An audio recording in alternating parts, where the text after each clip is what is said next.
أعوذ بالله من الشيطان الرجيم. بسم الله الرحمن الرحيم.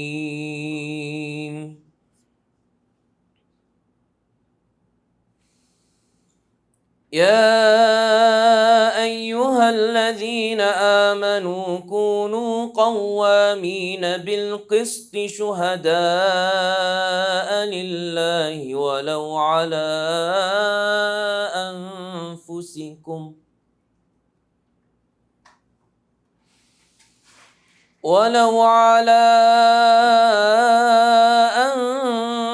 أنفسكم أو الوالدين والأقربين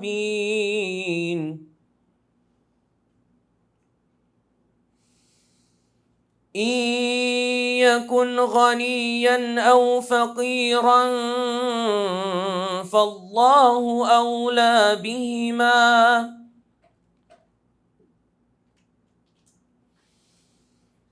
فلا تتبعوا الهوى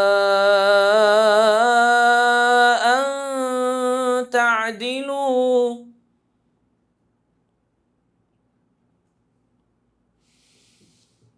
وإن تلووا أو تعرضوا فإن الله كان بما تعملون خبيرا.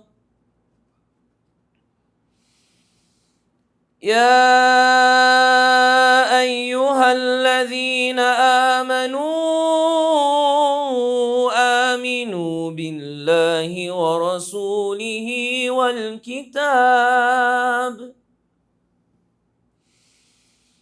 والكتاب الذي نزل على رسوله والكتاب الذي أنزل من قبل ومن يكفر بالله وملائكته وكتبه ورسله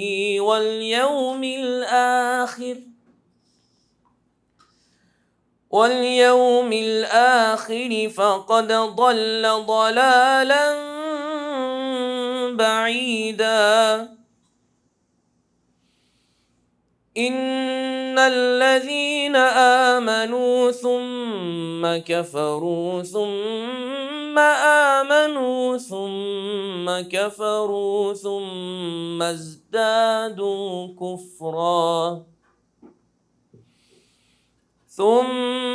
ازدادوا كفرا لم يكن الله ليغفر لهم ولا ليهديهم سبيلا. بسم الله الرحمن الرحيم. والضحى والليل إذا سجى ما ودعك ربك وما قلى وللآخرة خير لك من الأولى ولسوف يعطيك ربك فترضى ألم يجدك يتيما فآوى ووجدك ضالا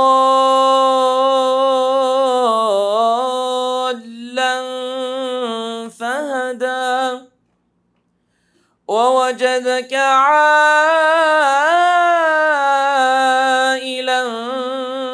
فأغنى ووجدك عائلا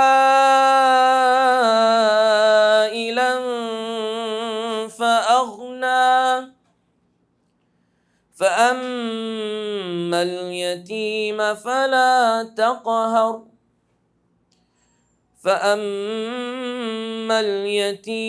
فلا تقهر وأما السائل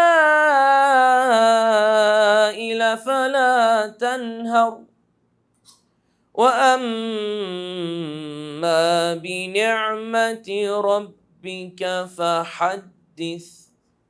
صدق الله العلي العظيم.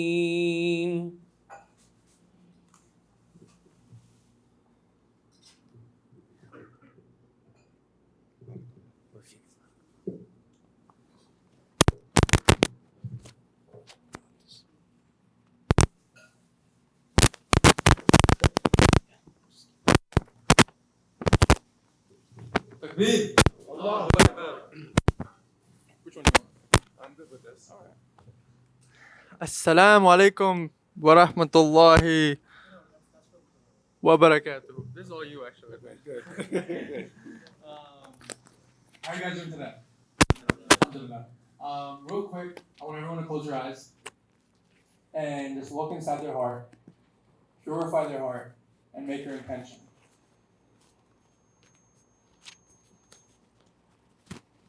And with that, Bismillah. Dr. Butch, Assalamualaikum. Welcome to Noon. Thank you so much for taking the time to sit with us today and share your knowledge. I want to start off with a story. Okay. You were 15 years old when, in one night, you read Malcolm X. Within that same week, you read the Qur'an. Yeah. And not only that, you took your Shahada, you became Muslim. And when I heard this story, I realized that Butch Ware was Butch Ware long before he became a vice presidential candidate for the Green Party. Definitely. 100%. And tell me more about that.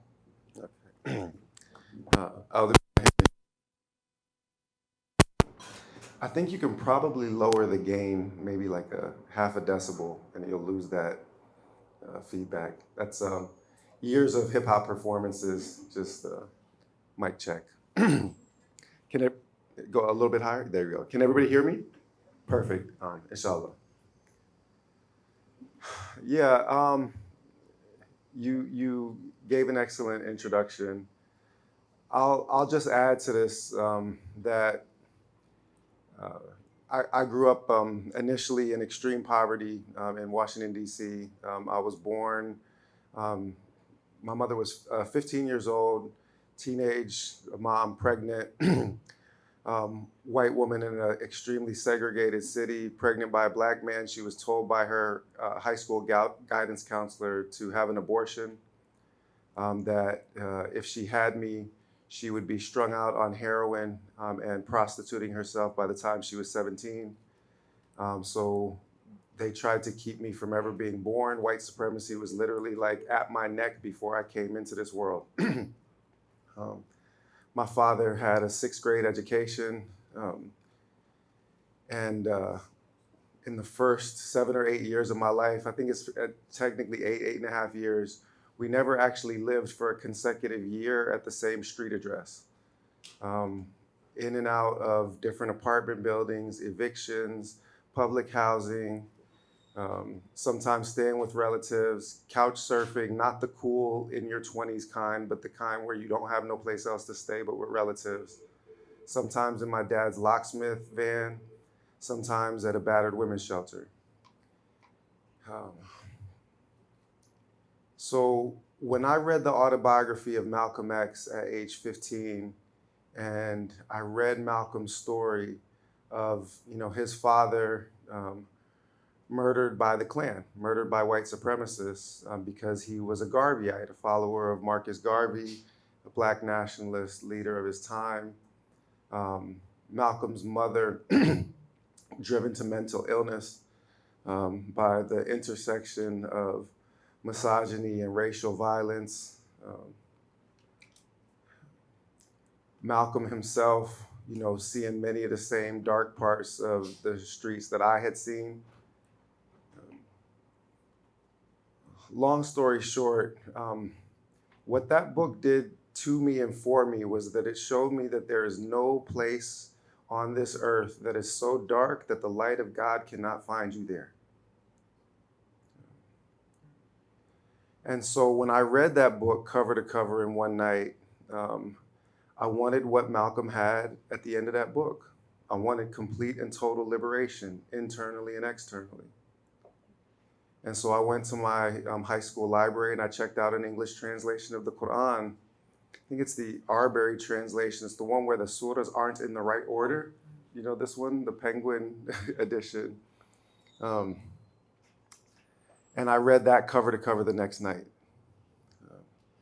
And then I fell asleep because I had been up for over 24 hours straight without sleeping, and I missed school the next day. And I told my mom when she got home from work that I'm a Muslim and that I wanted a ride to a mosque so I could make shahada. And she said, I'm working this week. I can take you on the weekend. And so that weekend, she drove me to Islamic Society of Fridley, Minnesota, which was the first mosque that showed up in the phone book, and I took my shahada. And Malcolm was the person who not only brought me into Islam, but also the one that taught me about Africa, taught me to return to the source of knowledge of my ancestors. Malcolm said in another discourse, he said, if a cat has kittens in an oven, that don't make them biscuits. You don't call them biscuits. Somebody chuckled. You guys don't know what this means. It sounds cryptic, but I'll finish the bar. Malcolm said, if a cat has kittens in an oven, you don't call them biscuits. You call yourself a Negro. Show me Negro land on a map. Negro, you come from Africa. Call yourself an African. So Malcolm encouraged me to pursue not just knowledge of Islam, but knowledge of self and a decolonial, anti-colonial sensibility that was about recovering a past that was stolen from me, taken from me. And that was not just taken from me, but that was taken from all my people, concealed from us, so that we would not be anything except whatever this colonizer says we're gonna be. Because the only reason a colonizer ever tries to separate you from your history is so that when they tell you who you are, you have no choice but to agree with them. So what I really appreciate about this invitation to Noon Collective is that it's clear that this is a space where you guys are trying to cultivate a decolonial and anti-colonial epistemology that's about getting free in here and in here. Because the reality is that all of the political organizing, all of the movement work that we do will only reproduce the internal mental structures of white supremacy unless and until we remove them from the interior of our beings. That's amazing. And I think that story has actually been, it kicked off a whole journey for you where you then went on to, I think what's also crazy is you were 15 and you were doing stuff that no one else was doing. Who reads a book all in one day, But not only that, so first of all, any other nerds out there that read books? Okay, I was going to say it's not that unusual. All right. I mean, black nerds of the world unite, right? I played sports, but I'm the biggest nerd you'll ever find. And if I found a good book, I did not put it down till I was done with that book. And that book was, those were literally the two best books that I ever read. The best book ever written in the English language and the best book ever translated into the English language. So tell me one thing. Yeah. How many of you guys have read Malcolm X? Okay, should be more. And how many will read it tonight? Okay, there we go. All right. I read Malcolm X myself. Yeah. Okay.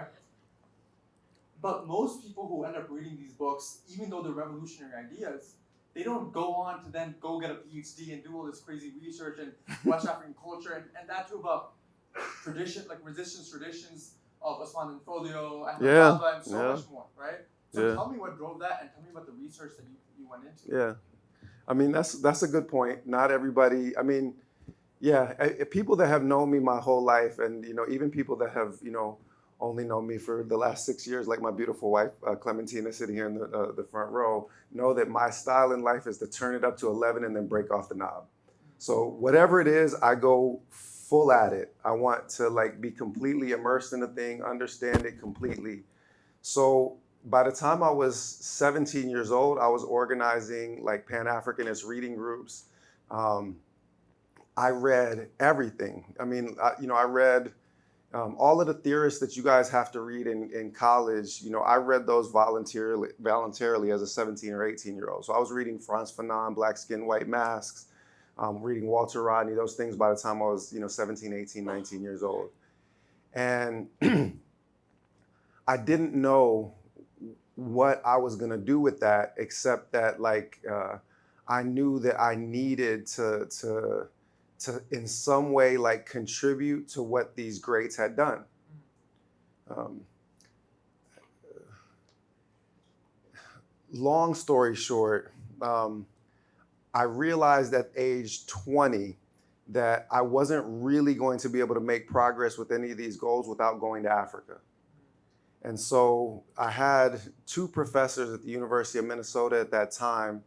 One had worked in Senegal and one had worked in Ghana. And they were both encouraging me and saying that they thought I should consider doing, a PhD in history. And I said, a PhD in history? I can't afford regular school. How am I supposed to afford graduate school? I was literally working two jobs at that time, like to get through school. And they said, no, you don't understand. Like, you have really good grades. You do write these papers well. You can go get a PhD and they'll not only pay your tuition, but they'll pay you a stipend for you to go get a PhD. And I literally looked Jean Allman, that was her name, Jean Allman, I looked her dead in the face. I said, man, y'all be doing black folk wrong. I have never in my life heard of this. No one in my neighborhood has ever heard of the idea that you could go to school for free and get a PhD and somebody would pay for it. Never heard of it. So I was like, okay, I'll consider it. They said, well, you should, if that's the case, what I wanted to do at that point in time was go to Africa. And I had these two professors. One had worked in Senegal, one had worked in Ghana. And they told me about this undergraduate research grant. So you write a proposal, they give you money, you go study whatever you want. I'm like, bet, I can write. I'm going to write a proposal. So this was 1996. They gave me $7,000 to go to Senegal. I chose Senegal instead of Ghana because my assumption was that if I went to an English-speaking country, I would never learn an African language. It would be too easy for me to just be me in that space. So instead, I went to Senegal. I studied French and learned French in one academic year before going to Senegal. And then I started studying Wolof as soon as I got to Senegal. And within a year or so, I was fluent in the Wolof language. I knew I wanted to keep going to Senegal for the rest of my life. And I knew somebody else was going to have to pay for it because I was broke. Yeah, so that was when I took seriously that idea about doing a PhD.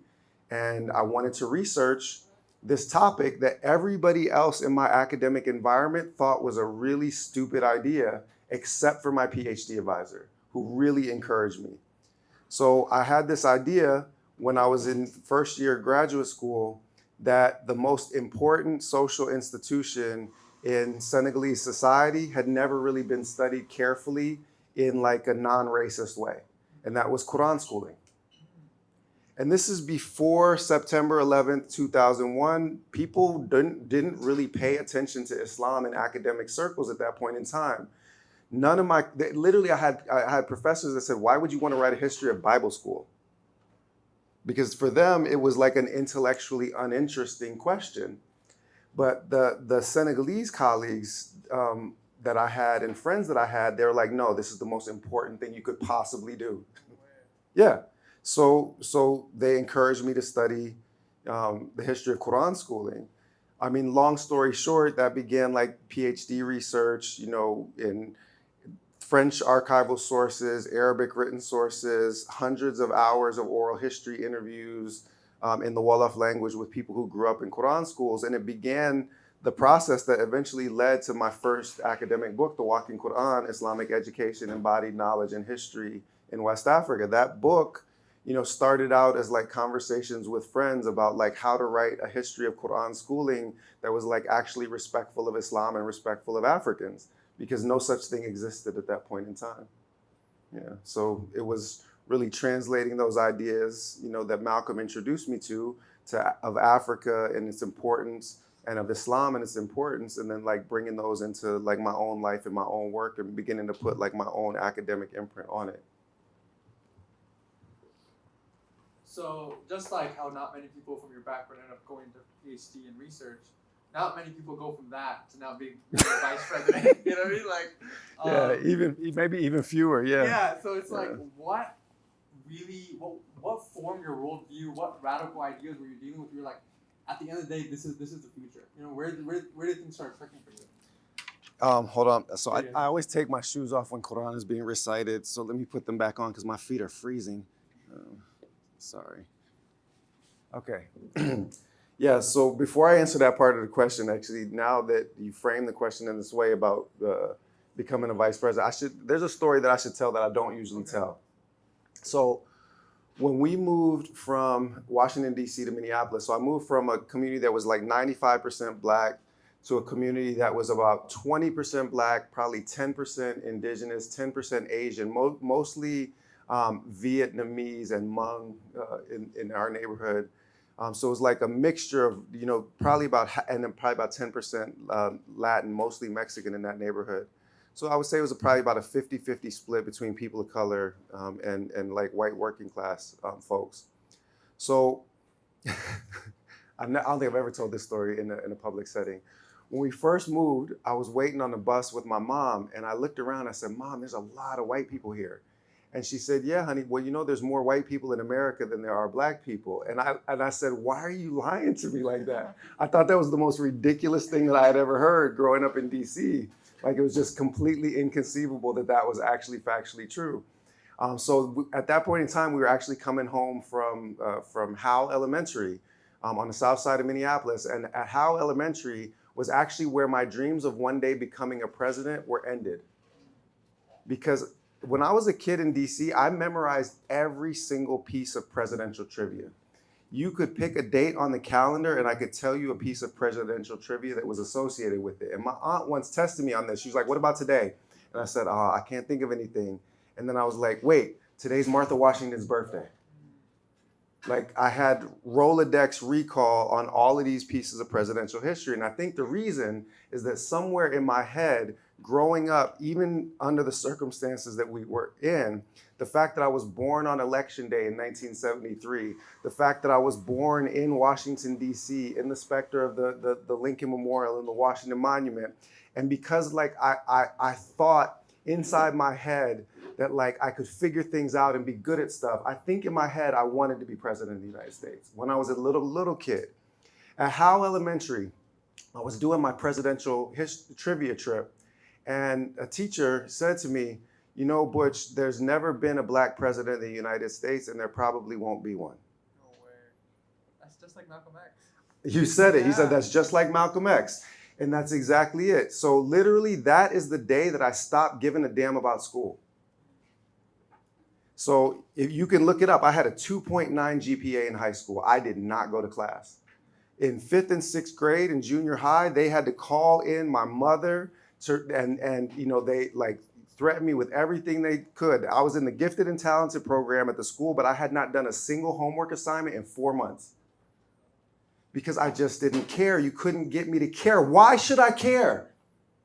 If you're telling me that there is this ceiling on what I can achieve, why should I care? Why should I buy in? And this is what every single Black kid goes through in the American educational system. Every single one.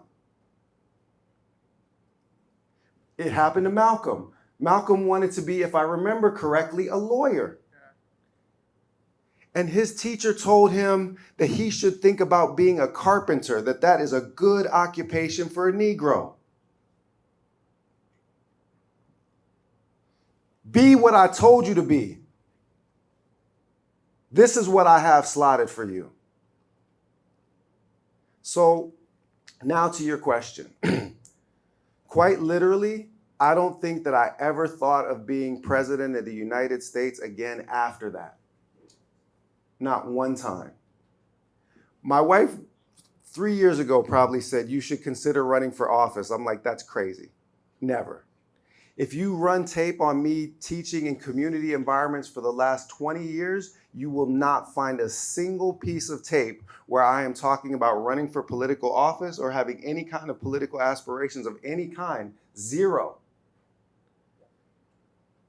So when I did this Instagram live with Dr. Jill Stein and was interviewing her about her platform and kind of, pressing her and asking these questions, it didn't really occur to me that 24 hours later, they would call me back and ask me if I would consider running on the ticket.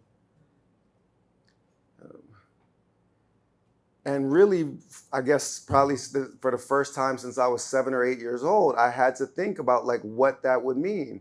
And I realized that while I had never had like as a literally I'm not even mukallaf, right? At that time, age 7 or 8, right? In all of my time of being like a person who is legally responsible from the standpoint of the Sharia for their own actions, I had never thought about doing politics. And yet, at the same time, in that moment, I realized that the people that I wrote about in my academic works, the people that you mentioned, like Uthman Danfodio, like Ahmadou Bamba, the people that Malcolm had guided me to in African history, these African Muslim scholars, that like so first of all, and don't lie, but raise your hand if you've actually read anything from the Walking Quran, from my first book. See, it's a very small number of people, right? You guys just know me as a politician. That first book, The Walking Quran, so most academic books don't get read by anyone. That has increased in sales every single quarter since it came out because the community has read that book, especially the Black Muslim community. Okay. And another thing about that book is that there were 3 academic journals that devoted entire special editions just to discussing the epistemological implications of this book. It's a revolutionary book, okay?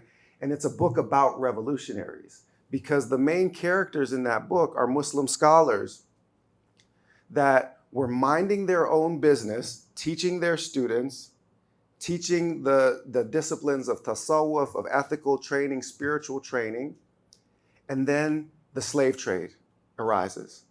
And so they realize that like their ethical responsibility under the circumstances is to fight against the principal evil of their time.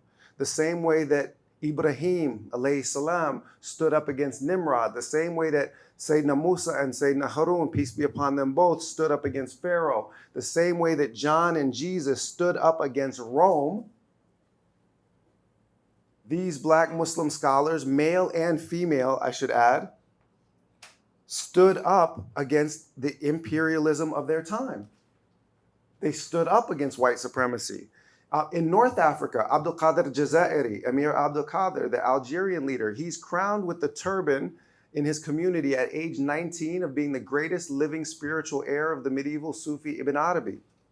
And at age 20, he is organizing resistance to French occupation of Algeria. That the scholars were people who, when the moment called on them to fight against the fundamental oppression of their time, they didn't hesitate. So I did not hesitate when I got that call. Never planned for it, wouldn't have asked for it, was not going back down from it. And I realized that after writing the histories of these scholars that stood up against the face of white supremacy, imperialism, and capitalist exploitation in their own time, that I was being called into the fight that I had been writing about. Last question, then we can go into prompts. Yeah. What you just mentioned is people looking at their society, looking at the status quo, and just obliterating the status quo. Okay? That's what you're talking about. Yeah, definitely. But what's crazy is that's been your whole life. Really. Like, to the first stories we mentioned, to you going into research, to doing everything, That being said, like, there's people here in this room, including me, who, when we think about the status quo and breaking it, we hesitate, And tell me about, like, what lessons you can give us about going forward. Yeah. It's an excellent question.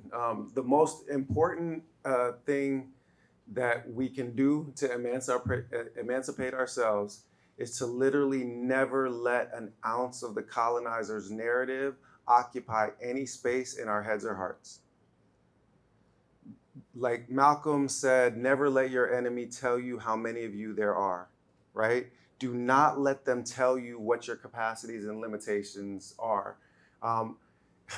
My favorite MC, one of my top 5 favorite MCs, Wise Intelligent from Poor Righteous Teachers, classic 90s hip hop group. He comes to my hip hop history class over Zoom at UCSB every year. And he said this thing, which to me is better than any bar that he ever rapped. He said, narrative scripts human behavior the way that code scripts computers. Narrative scripts human behavior the way that code scripts computers. And it's true. And it's the reason, by the way, that the majority of the word count in the Quran is spent on what? Qasas. Storytelling, the tales of the previous prophets. Now, what does God say in Surah Hud, Quran's 11th chapter, 120th verse? God says, indeed, in all that we relate to you in the tales of the previous prophets, with it we fortify your heart. We fortify your heart. So God tells us what the function of historical narrative is. The function of historical narrative is to fortify your heart. So, but what is this heart? And this is the perfect example of how you do not ever let them colonize the way that you think. So, the heart is mentioned 132 times in the Quran as qalb and qulub, okay? The Quran mentions sadr or sudur, the breast, as an allusion to the heart, the case that holds the heart, 44 times, okay? The Quran mentions the fu'ad, the ardent flame of the heart, 16 times, okay? Almost 200 references to the heart in the Quran. 0 references to the mind. Not one reference to the mind in the Quran. Aql, the term that is usually translated as mind or intellect when people translate from classical Arabic into English, aql never appears in nominal form in the Quran. It never appears as a noun in the Quran. Aqala, intellection or understanding, appears in verbal form, never as a noun. Because the thing that does the intellection or understanding, the thing that does the aqla'ing, if you'll bear with me, the thing that does the aqla'ing is the heart in the Quran. They have hearts, but they don't understand with them. They have hearts, but they don't reflect with them. Now think about this. Think about this. Real quick, point to your mind. Go ahead, do it. That's your brain. That is a physical organ that exists inside your head. The mind is a concept that European Enlightenment rationalism has foisted upon us. And we associate it with this physical organ that exists inside our bodies, but they're not the same thing. The mind is a concept, it's an abstraction. It's not an organ. If the mind were a real thing, I bet God would have mentioned it in the Quran. But he mentioned the heart 200 times and never once the mind. Well, if even the instrument that you think with was provided to you by your colonizers, then how will you ever be free?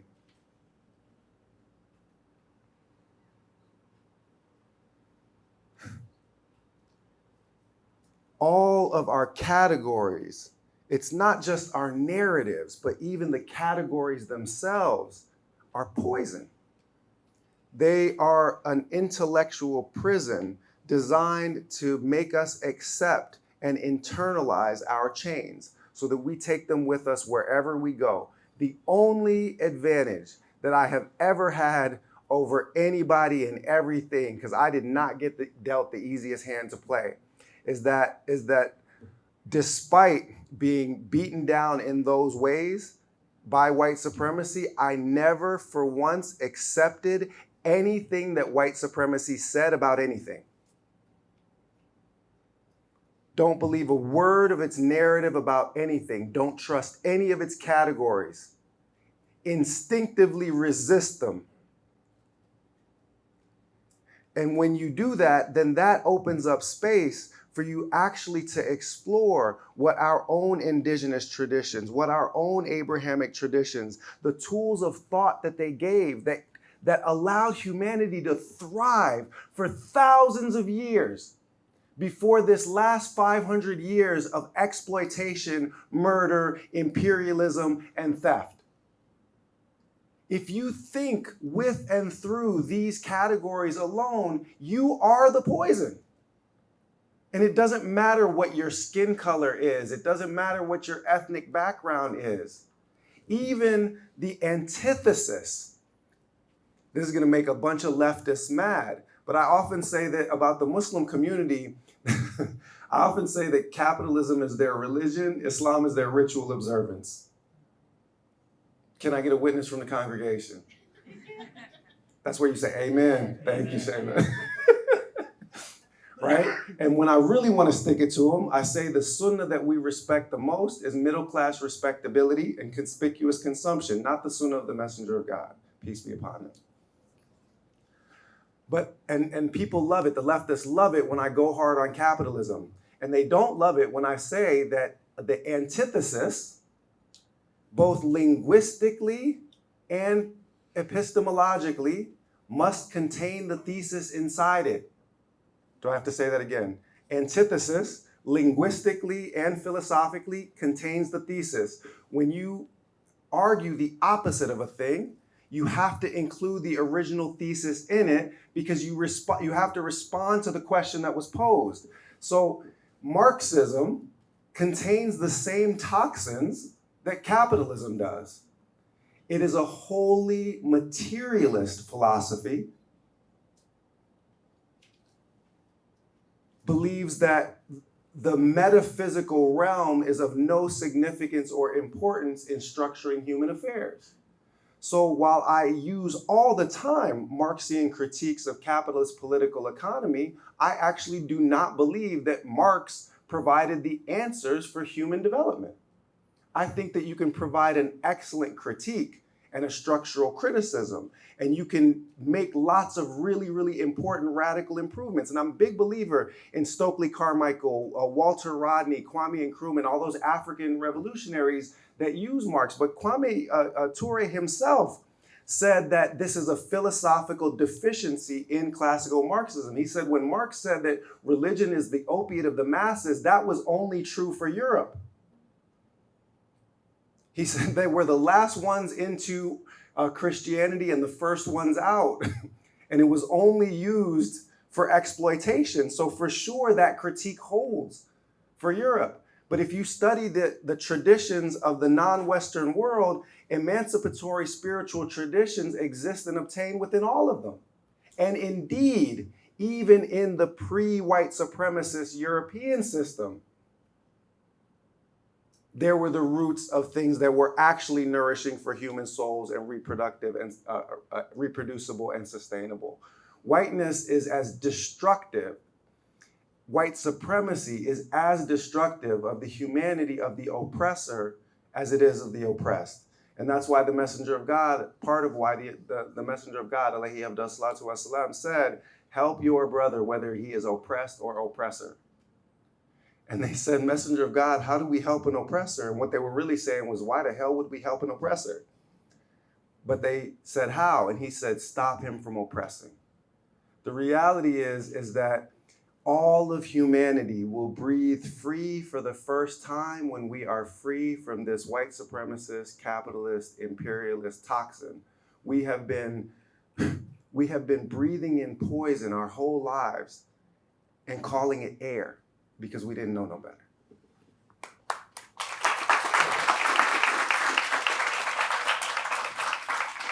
I'm gonna let everyone just take a minute to let the lessons and ideas like marinate, okay? Just take a second. So the writing part is just around the three prompts? Yeah, okay, yeah, that's fine. No, it should be. That's fine. I just wanted to clarify. No, I think it's a good time. Can I make a suggestion to the program? Yeah. This is the part where I would actually make everybody physically stand up and to move their bodies, take a deep breath and reset. Okay, Assalamu alaikum. So I've been given like a permission to make an editorial break into the program. So this is the point where if this was one of a program that I was organizing instead of just participating in, this is the part where everybody would stand up and physically move their body, because the Qur'an tells us that the human being is comprised of four principal components: a spirit or ruh, a heart, a physical body, and a soul, a nafs. So when we're in this space of we're doing intellectual work, we're focused primarily on the heart, but it can be easy for us to get out of balance. So when we do this much like heart work, and there's lots of invocation of the Prophet alayhi abdul salatu wasalam, recitation from Quran, we're focused predominantly on the spirit and on the heart. So I think everybody needs to just take a minute to give the body its right. Let's stand up. Stretch your body a little bit. Move your limbs. Try not to knock over your neighbor. And we're going to do a very, very simple breathing exercise. It's one of that I learned at the Chazali Zawiya in Avignon, France. And I'll tell that story just briefly. 9 French families that were all the students of a particular Sufi sheikh in Damascus purchased the castle of a 19th century French philosopher and turned it into a Sufi lodge. It's the craziest thing you've ever seen. They raise bees and they have a farm there, and it's amazing. And you have to go. And every weekend there they do dhikr. And one of my favorite and simplest dhikr to do that they do is you breathe in as slowly as you can, and then you exhale out the name, which is one of the oldest primordial names for the uncreated, creative essence, Allah Tabaraka wa Ta'ala. So we're just gonna 3 times breathe in as slowly as we can, feel the breath enter into our lungs, the breath that God breathed into our shared human ancestor Adam, who already contained Eve within him. And we're gonna breathe it out, return it back to its source, and we'll do this 3 times.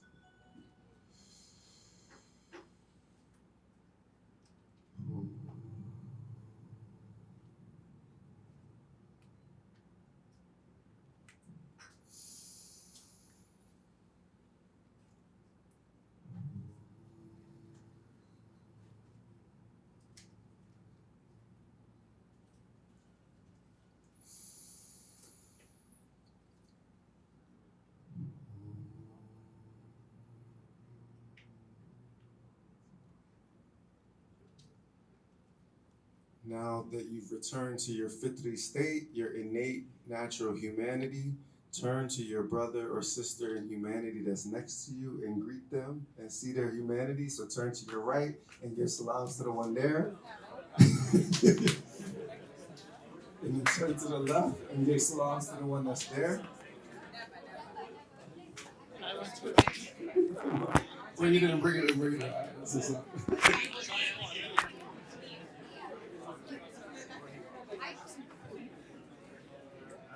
and then we're going to move into the next phase. Perfect. Okay, so the only way to ever bring this gathering back together is I say La ilaha illallah, you say? La ilaha illallah. La ilaha illallah. Sallallahu alayhi wa sallam. All right, let's everybody sit back down. Introduce the exercise and then I'll let go. So, as part of our signature tradition, right, this isn't like any other halakha, right? We're going to be engaging deeply with ideas now. So please bring out your pen, your pencils, your paper. And we're going to be focusing on this prompt that Dr. Butch will introduce. So one of the reasons why I was really excited about this is that I really love like the innovative pedagogical style that Noon is working with. I think it's fantastic to break things up and make people write.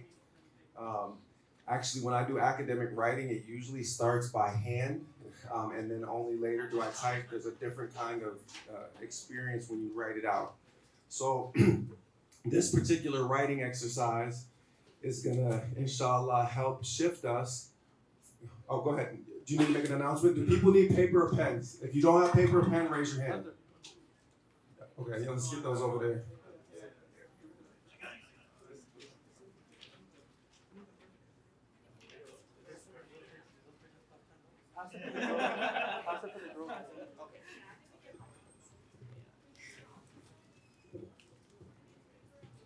And we're gonna do these. We're doing these one at a time, correct? Yeah. Yes. Okay.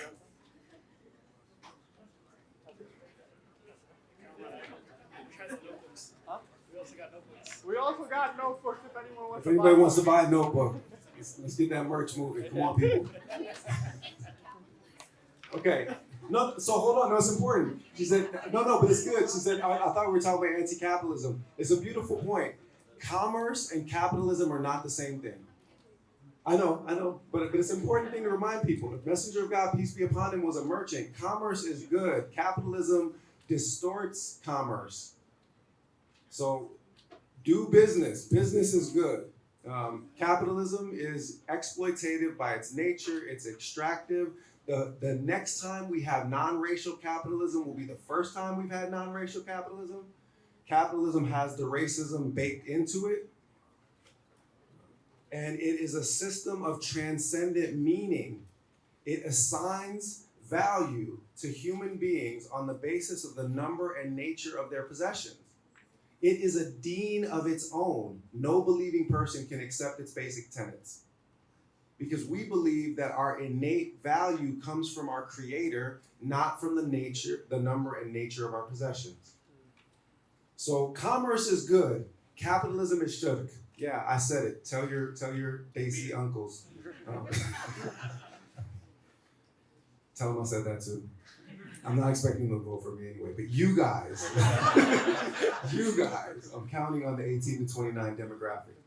And we're also polling well in the 30 to 44 right now too, just so y'all know. All right, so, yes. So this is go ahead.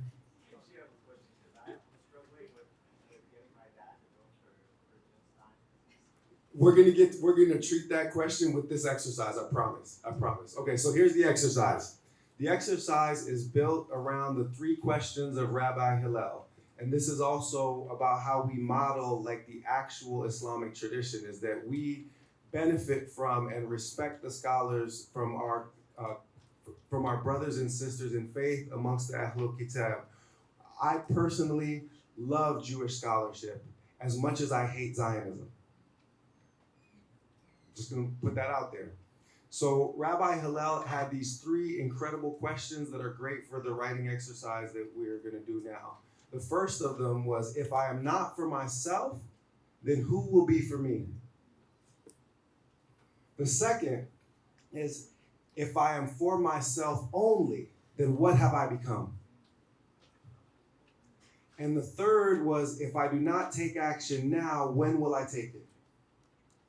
So we're gonna do exercises around those 3. The first one starts here. If I do not advocate for myself, who will? This is about self-definition. How do you define yourself and your role? So at the top of your page, you write, I am. And then you start writing.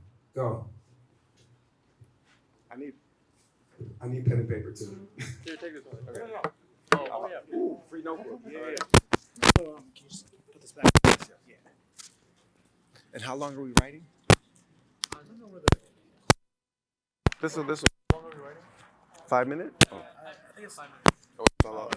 That's what happened. I'll fix it. Give me 5 minutes. Yeah. You have 5 minutes. 5 minutes. Silent writing. Silent writing. I think that's him telling y'all to shut up.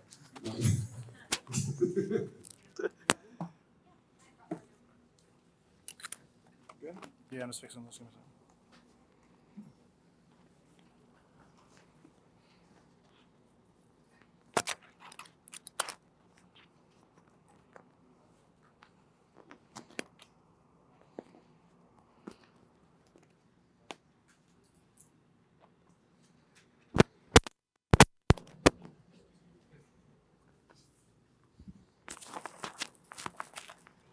Does anybody not have a paper?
And you got,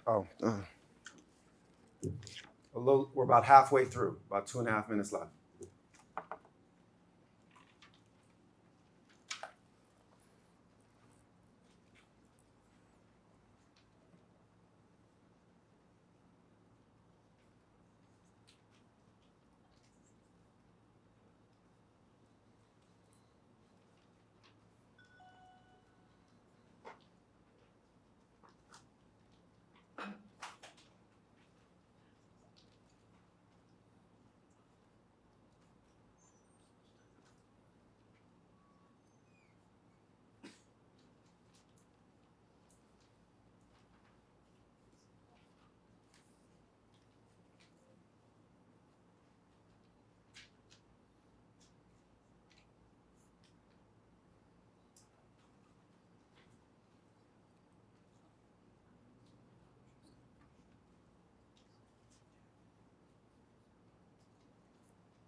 One minute, 11 seconds left.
All right, and we're at time. If you need a few more seconds to just finish that last thought, please go ahead and take that.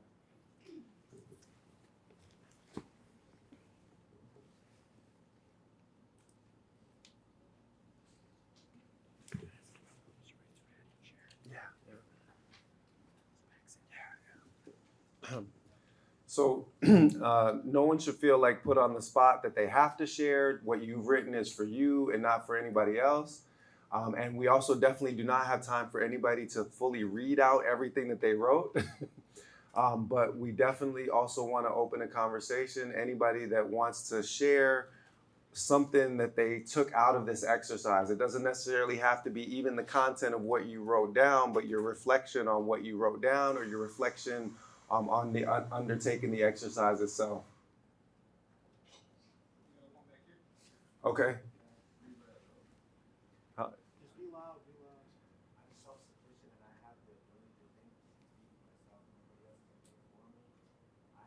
Hold on. No, nobody's going to be able to hear that on that side. Let me see if we can get the mic to you. Oh, yeah. No, that's good. It's good.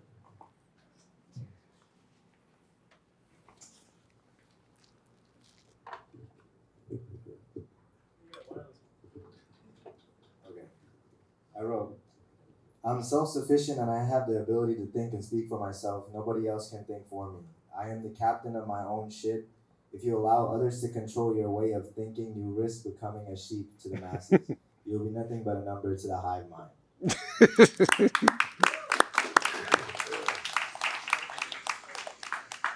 Yeah.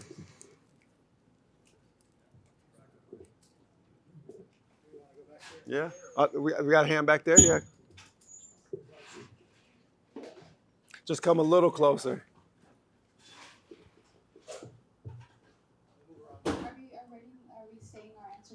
You can if you want, or you can just reflect on what, if you feel like it's long to read the whole thing, you can just say something about it. It's up to you. Okay, I'll just read it. Go ahead, sure. So I wrote, I'm a Muslim and I'm trying to keep on the right path, and I pray we all go to Jannatul Firdaus and Ameen. understand and are forgiven and guided and loved and become who we're meant to be. Ameen, ameen, ameen.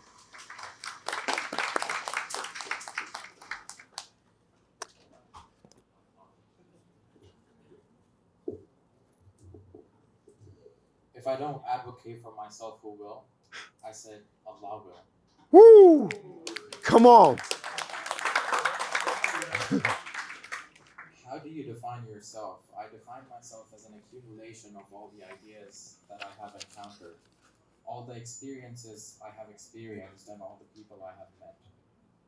And your role in the present moment.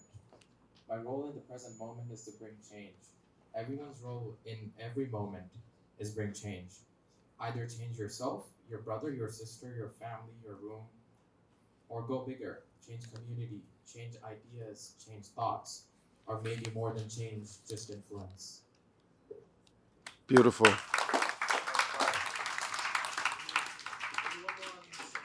Yep. Yeah, and then we'll come back up. Yeah. Oh, there's a sister right here also.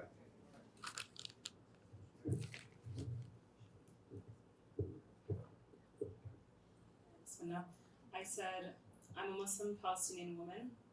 My role in this moment is to maintain my identity by continuing to grow intellectually and spiritually, and to preserve my identity.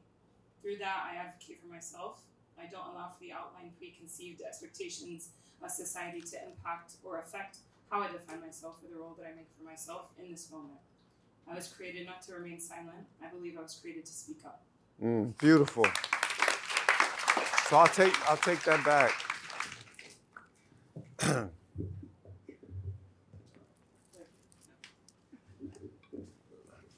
So first of all, just a round of applause.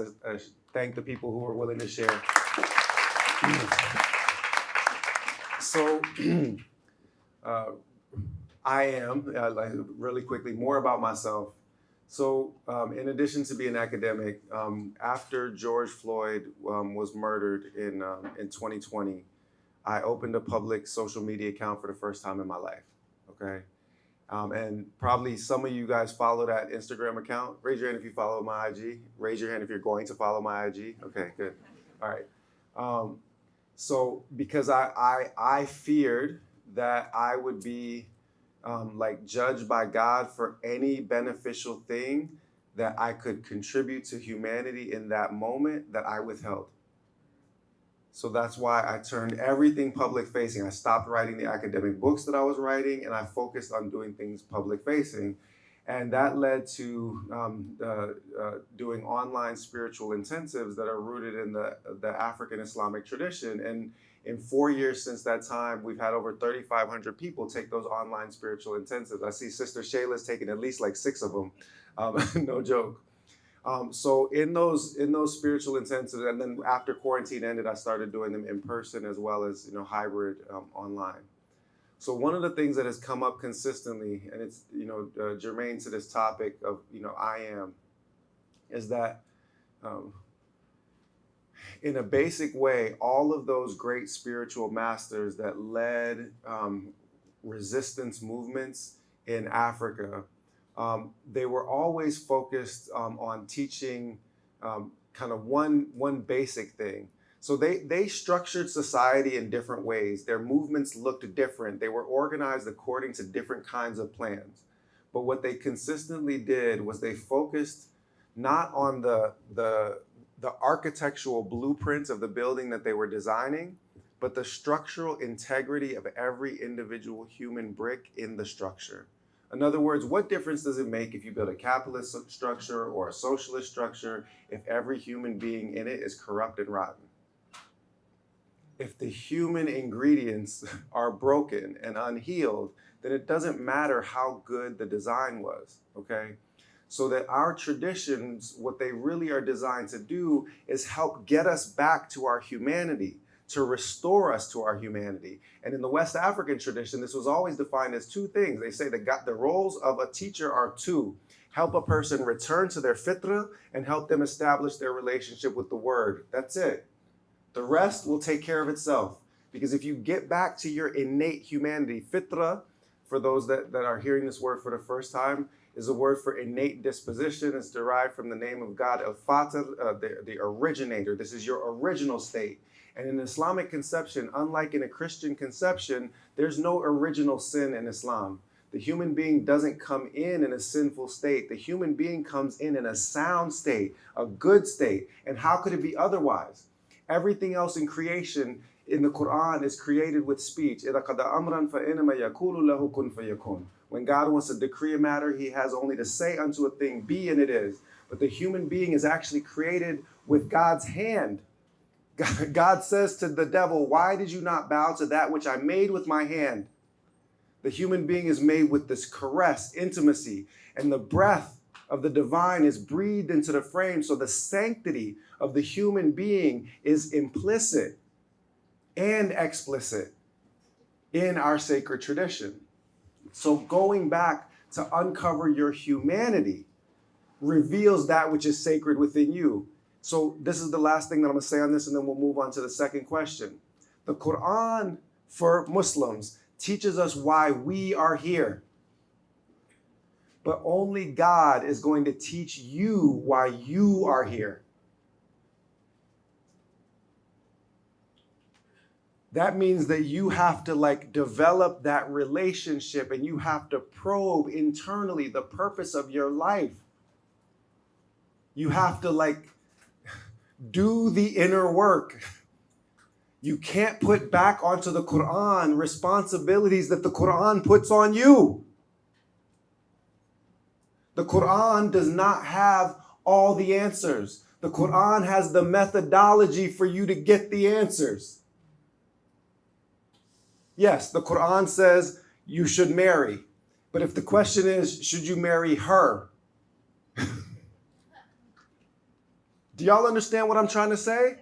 So that means that you have to be engaged in a direct relationship of communication, interrogating your purpose, calling on God for help. I am is at the foundation of it all. But if we stop there, right? Say that one more time. Go ahead. Say the line where God tells us why we are here. Yeah, sure. Yeah, that was one of the favorites from the online spiritual intensives. That's not from any of my teachers. I made that one up. The Quran tells us why we are here, right? What our purpose is as human beings. It situates us relationally in the universe. But only God is going to tell you why you are here. Another way of saying it, and thank you for the invitation, because it reminded me of what I actually wanted to say, is that you have to uncover what God made when God made you.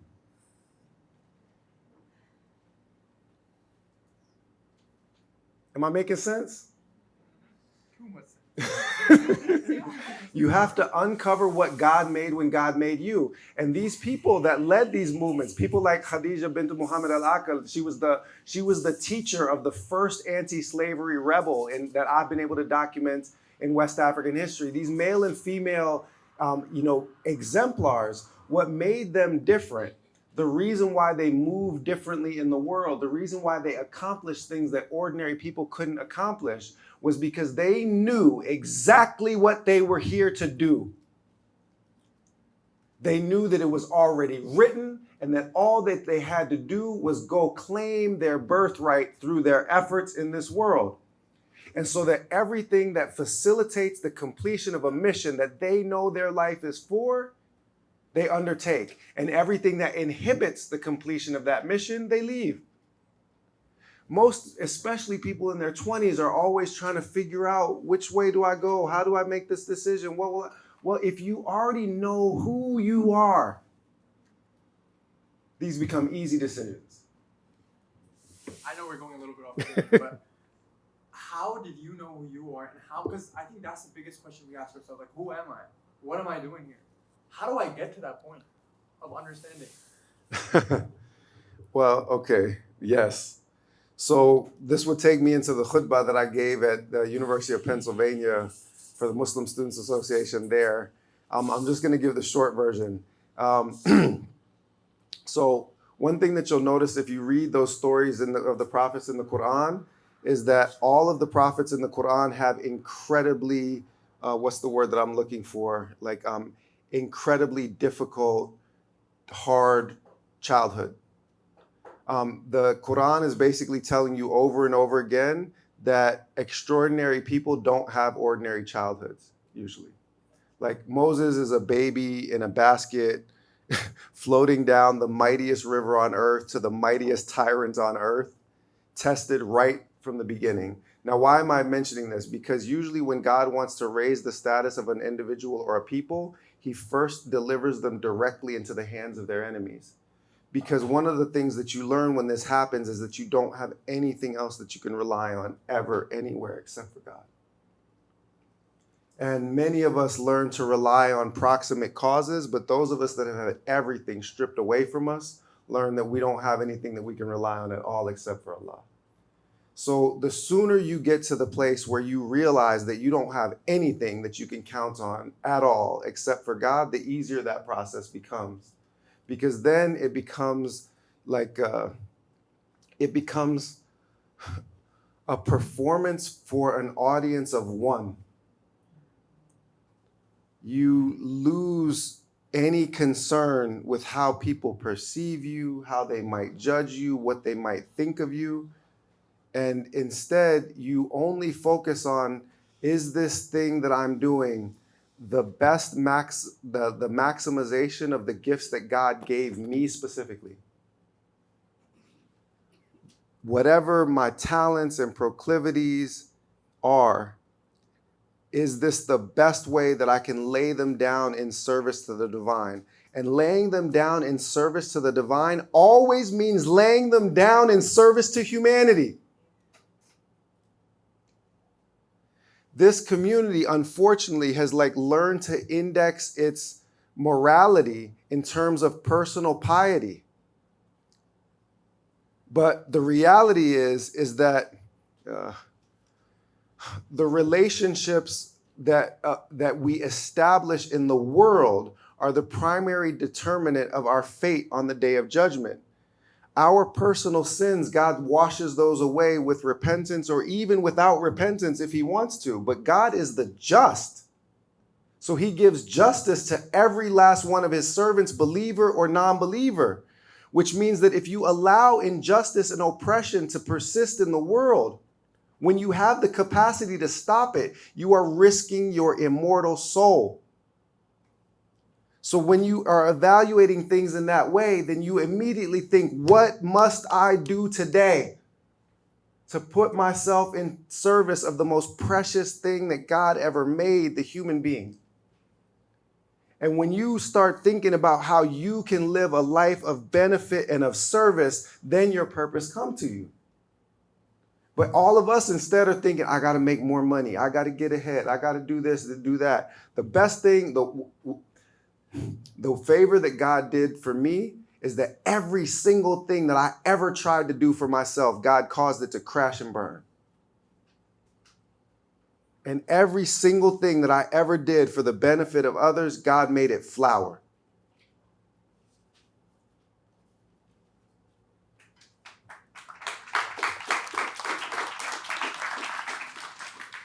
I think this is a perfect segue into next prompt. Yeah, Perfect. you laid that up nicely, by the way. He threw the alley and then he hit the oop. All right. So prompt 2. If I'm only for myself, then what have I become? If I'm only for myself, what does that make me?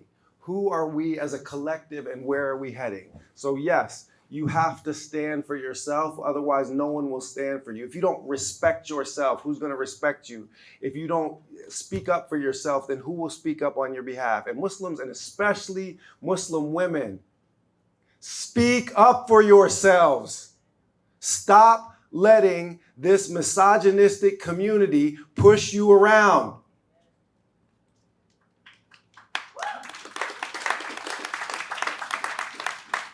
And if anybody gives you a hard time, send them to me. Because that is actually the job of men. Men's job is to make their shoulders wide, to make room for people whose shoulders aren't as wide. That's it. And instead of making space for the women in our community, we silence them. And then get mad when they go running into toxic philosophical systems, white Western feminism. Man, you push them there. So if you don't speak up for yourself, then nobody's going to speak up for you. Speak up for yourself. But then if you're only selfish, then what have you become? Right? So next prompt. Everybody got their pen and paper ready? This one you write at the top of the page. I'm going to get 5 minutes and 55 seconds lined up. Right at the top of the page. And everybody study the prompt. You start with "we are." Go.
And we're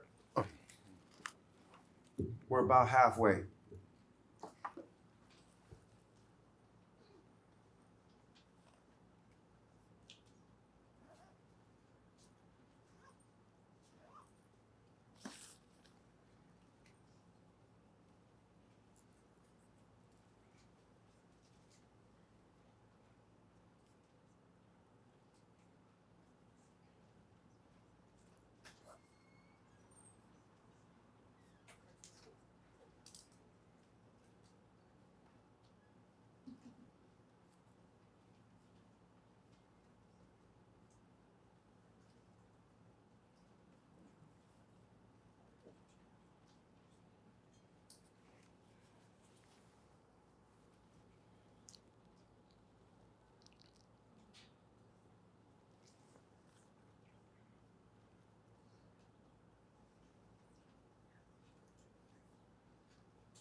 What? 1 minute, 11 seconds.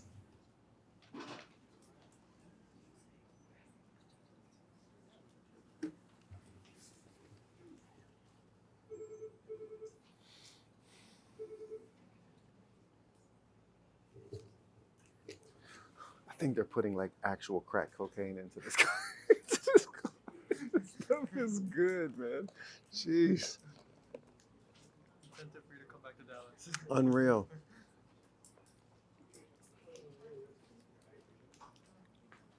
What do you think? Oh, this is fantastic. I mean, I haven't had this much fun in I don't know how long. Oh, are you kidding? I'm having a blast. Allahu Akbar. You guys are killing it. You're killing it. You're killing it. It's fantastic.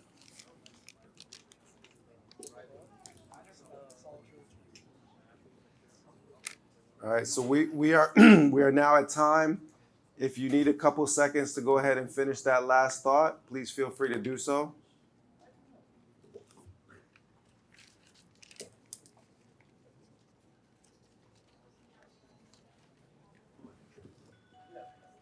And again, we can take a couple people that are willing to share. Yeah, hold on one second.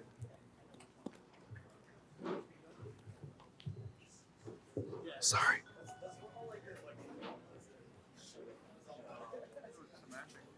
Yeah, like it. If I'm only for myself, what does that make me? Who are we as a collective and where are we heading? We are the guardians of future generations. We're the cultivators of the world our children and grandchildren will inherit. We are not just responsible for ourselves. We are the final bastion against the forces of evil that will use technology, AI, and pillage our natural resources and environments and destroy our world and destroy our humanity and continue our dystopian prison. We are tasked with dismantling that system and creating and building that space for our future and for Woo! Allahu Akbar. We're gonna make sure that everybody that hasn't spoken yet gets a chance. Yeah, and we're gonna people that haven't spoken. Sorry.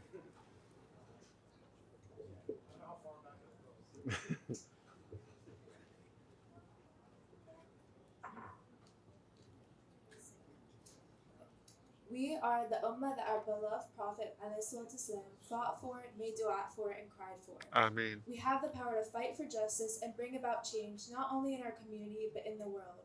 Ameen. We are activists, thinkers, innovators, speakers, and most importantly, Muslims. Beautiful.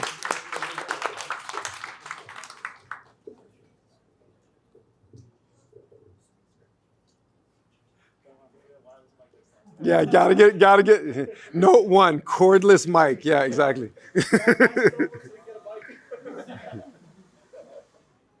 Assalamu alaikum. Alaikum salam. So I said we are no longer a collective but a collection of individuals whose sole purpose is to benefit their own selves without any regard for anybody else around us, thereby perpetuating a cycle of individualism and solely fostering a dislike for others based solely on the fact that it's no longer about you but about the ones that are around. Facts. Let's take one more from the sisters.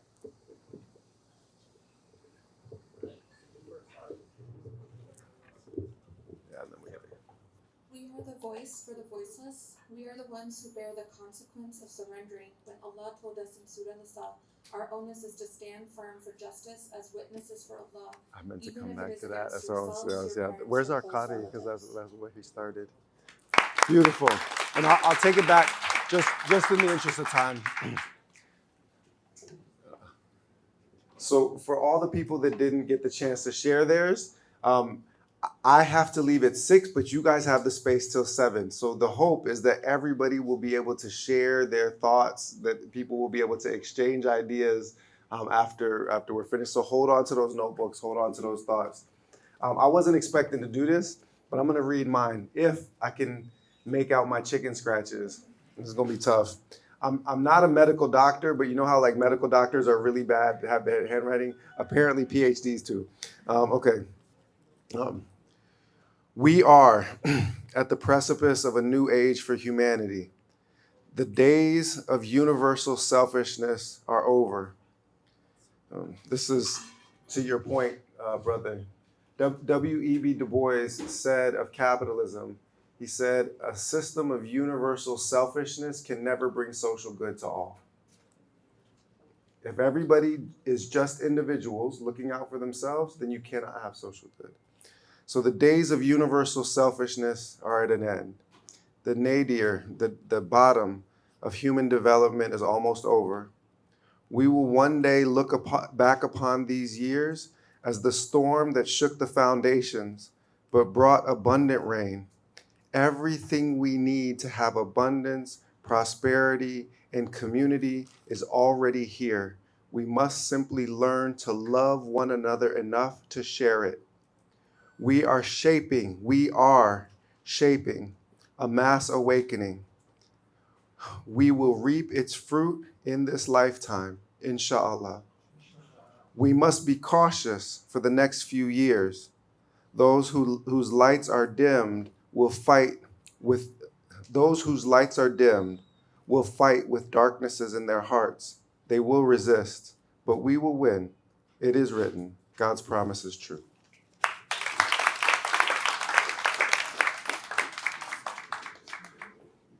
On this point, we were discussing a moment ago that, as Malcolm said, never let your enemy tell you how many of you there are.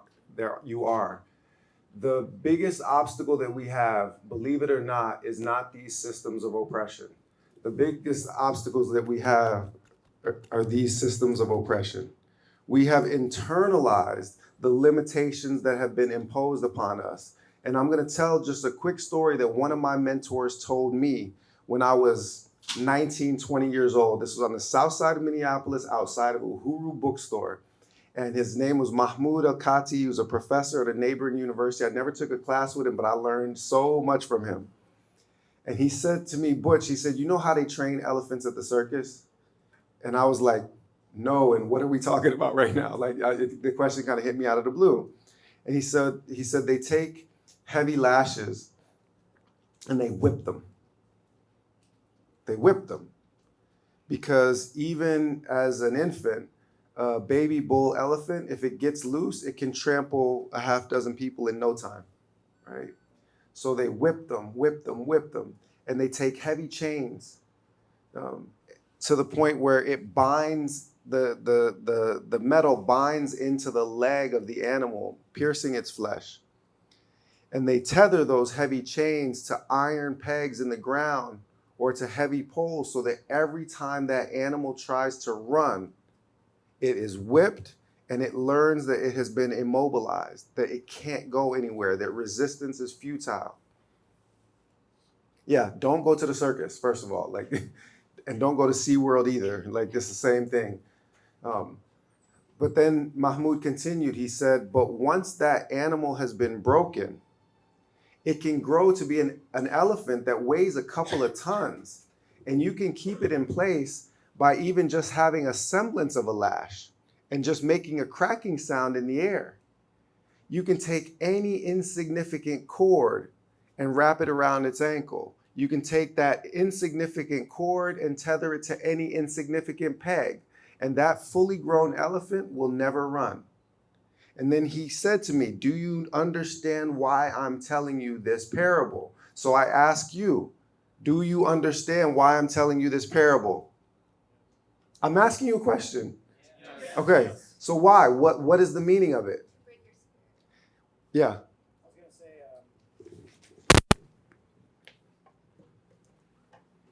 because we've been convinced into these systems that these are the only things that we can operate out of, and then these are like the mental shackles that have been placed around us.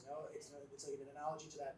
You just put any piece of twine, and the elephant will think that it's like a a chain. Yep, so. Exactly. Absolutely. Bob Marley said it, right? Emancipate yourself from mental slavery. None but ourselves can free our minds. The reality is that the biggest obstacle between us and freedom right now is us. if we actually understood. Freedom is not just possible, it is inevitable. Every single faith and philosophy in the human tradition shares that simple truth at its core. All empires fall. All empires fall. Every single one, no exceptions. At the end of Surah Maryam, what does God say? Warning, Quraysh, have you not wandered through the earth and seen the ruins of those who were more exalted in power and wealth than you? And then God loves talking tall. God says, do you see any sight of them now? And do you hear from them so much as a peep? Riqsa. Do you even hear, do they even say boo? They don't make no noise now, do they? They're gone.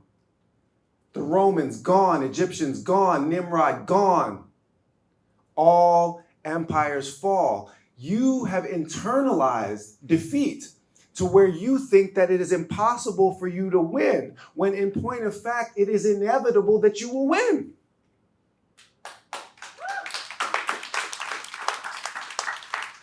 It doesn't mean that it will be easy. It does not mean that it will come without struggle. It does not mean that it will come without sacrifice, but it will come. And that is why they condition you to accept their limitations on the possible, because then you will keep yourself in chain. You will keep yourself a slave. I've got to get this job because I've got to do, and then everybody decides that they're going to look out for themselves and sell out the next man.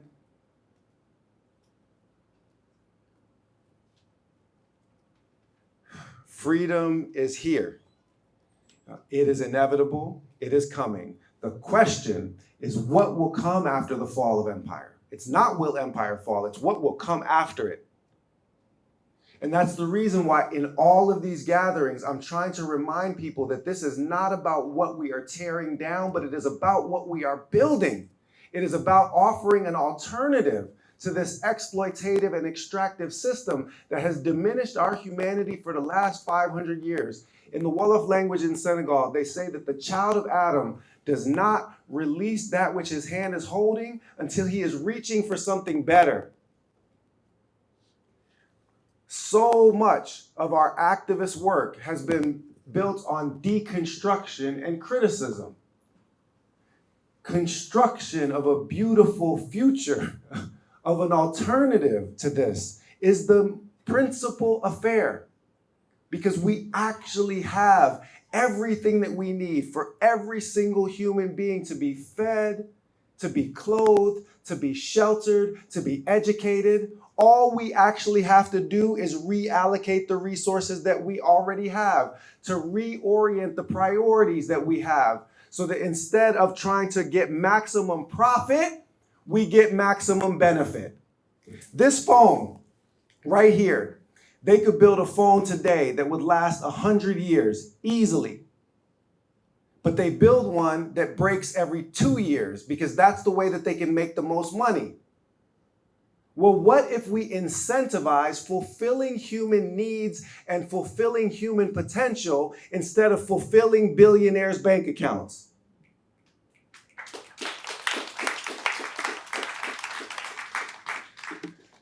You guys remember Star Trek? Star Trek, there's all different colors of people and they speak different languages and they come and go, even though somehow English is spoken in every corner of the universe. We won't go into the linguistic imperialism Star Trek right now. It's going to mess with my metaphor. But humanity is all one world, right? Everybody has the things that they need, okay? And believe it or not, like that is actually possible. It is actually possible if the United States of America was not busy torturing and tormenting all of humanity with its massive resources, and instead was providing an example on how to care for its citizens. If we stopped spending $1.3 trillion a year on what is already the biggest military that has ever existed in human history, our military spending is the equivalent of the next 10 countries on the list. if we put those resources into building community here, I read recently that there are actually 6 empty housing units in the United States of America for every homeless person that's on the streets. Because capitalism requires artificial scarcity in order to drive up price. Literally every single homeless person could have 2 houses. But our priorities are not arranged in that fashion. It is not going to be easy. The forces of darkness and of selfishness will fight back. But they know how fragile they are, and that is why they are coming with repression to college campuses. That's why they're trying to get people fired from their jobs. They tried to get me in October. Open letter to the University of California, Santa Barbara. He's a virulent anti-Semite. I just quoted Rabbi Hillel, for God's sakes. So this is the thing, is that if everybody continues to make those individual decisions on what's safest and in your own best interest, we're all dead. And yet if we all spoke up with one voice, they don't have enough pigs. And that's what they're afraid of. That's why the repression has come so heavy, is because they know what happened in Bangladesh when the students just wouldn't go back. Fall, Babylon, fall. That's it. They know that it is literally days away, as soon as y'all free yourself in here. And that's why they keep trying to stem the momentum. But it is inevitable.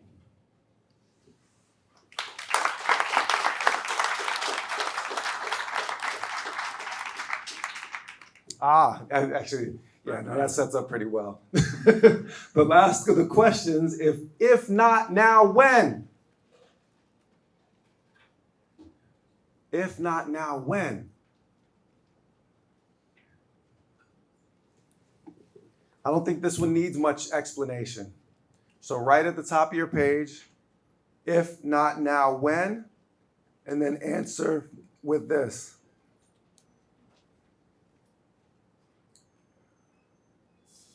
We will take action now because.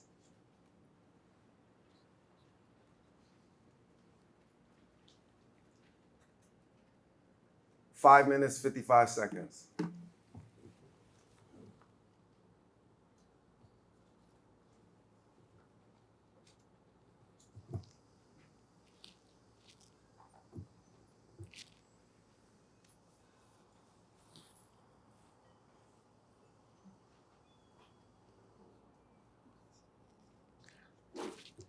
Eddie.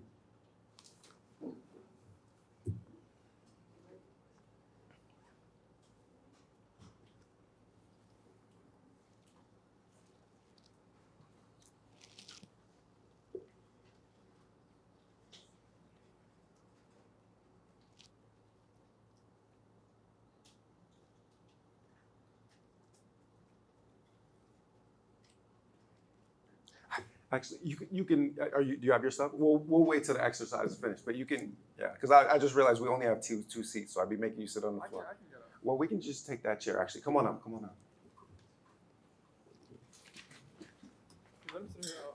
Okay. And you know what? If we have 4 minutes still left in this writing exercise, where is the restroom? I'm gonna go ahead and I'm gonna skip this one. All right. You have 4 minutes and 30 seconds left. Okay.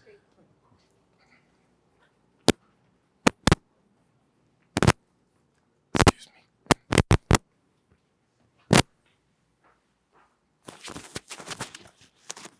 Probably not going to bring a live mic into the bathroom. I'm going to leave this right here.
was writing like this for like the last couple of weeks.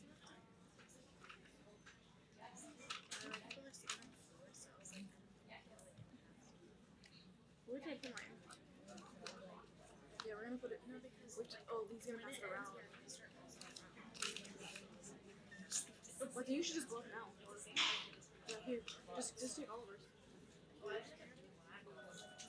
Or I can do it for you if you want me to put it up.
Why are people talking so much? This is supposed to be a quiet writing exercise.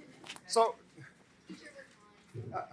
is it like seriously? Like the professor walks out of the room and everybody starts talking during class. It's crazy. Like the dynamic just reproduces itself no matter what. Y'all still got 2 minutes left. Y'all better keep writing.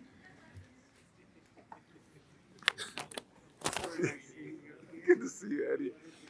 Good to see you, Eddie.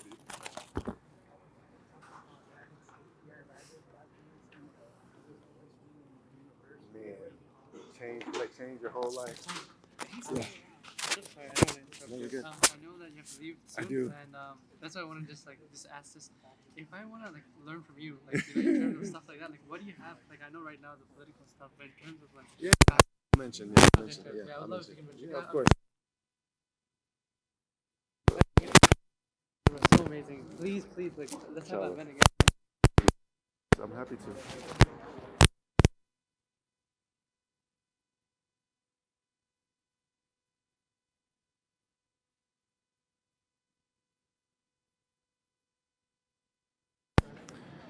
Okay, so we've got 15 seconds left.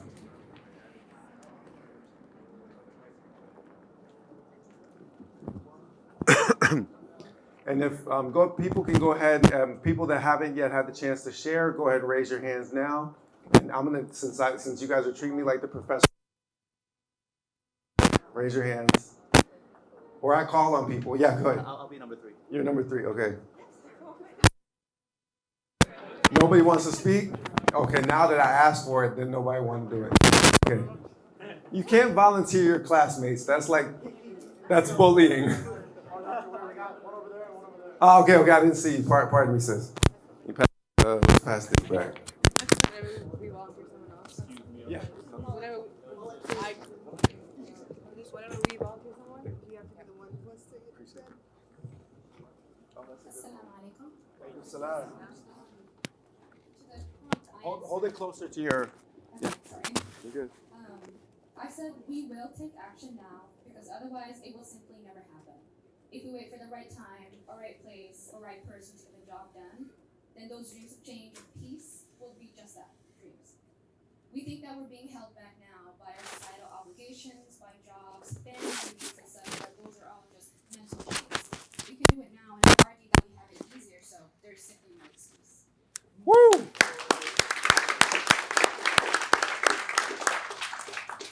Why don't you go ahead and second? Go second. You're already holding the mic. Yeah, come on. If not now, when?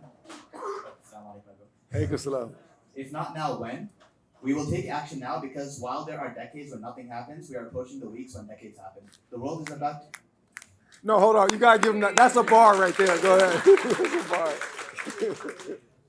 The world is about to have major changes. America has solidified its status as an empire in decline, and the federal government may lose any power it holds within the next 100 years. And we need to make sure that our Dallas Muslim community survives the aftermath because cities outlast empires. And we must ensure that the new order doesn't depend on the oppression and exploitation of anyone, let alone ourselves. Woo! All right, now pass the mic. Oh, we need one of the sisters if possible. Oh yeah, we got one here.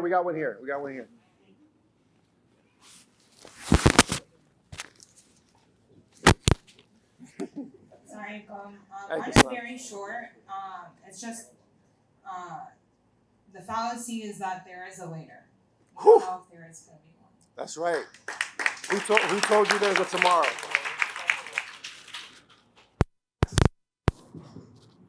I just put down what came to my mind first, so I'll just say it. If not now, when?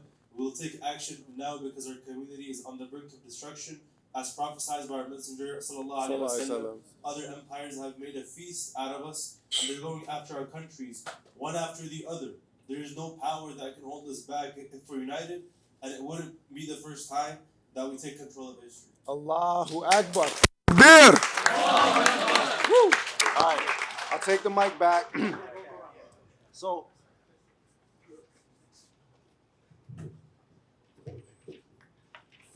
feel free, again, and I already know now that you will feel free to talk amongst yourselves in my absence.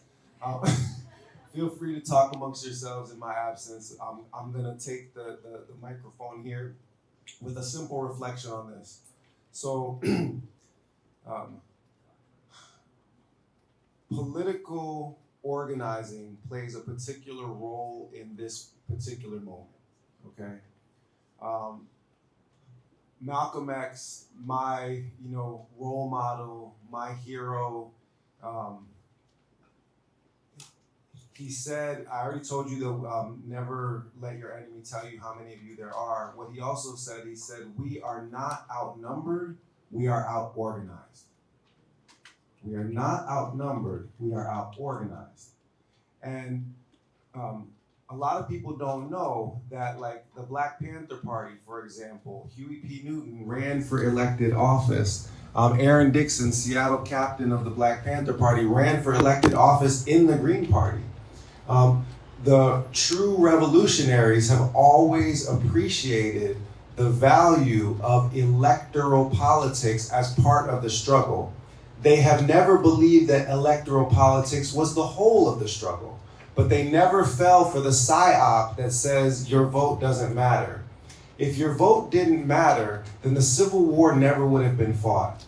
They wouldn't have killed off all them white boys just trying to stop black people from voting if the vote did not matter. The vote definitely matters. It's just that it is not the only tool that we have for change.